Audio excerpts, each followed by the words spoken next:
Assalamualaikum, hai semua, ketemu lagi di channel Mea Bunda Asi.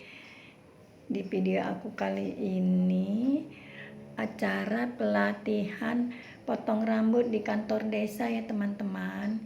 Ini acara pelatihan potong rambut di kantor desa kami.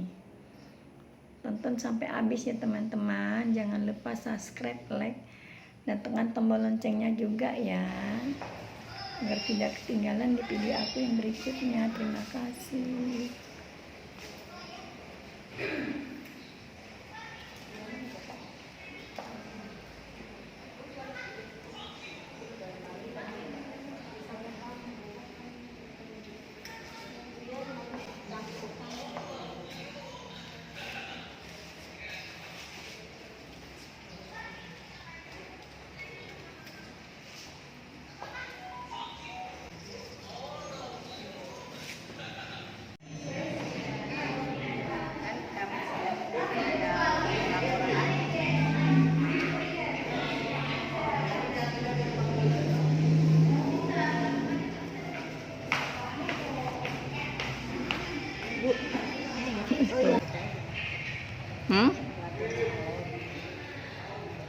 Bukannya nyalon potong rambutnya.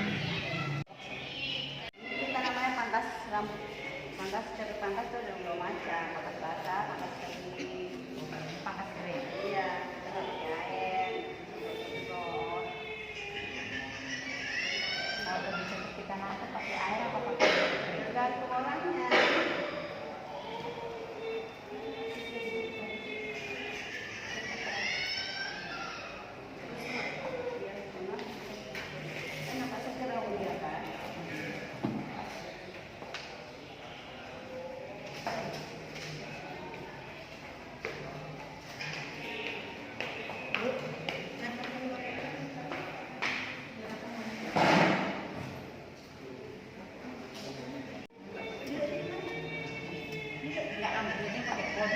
Tadi sebenarnya udah selesai, tapi kan karena ini yang mangkas kan mau dirapikan kan.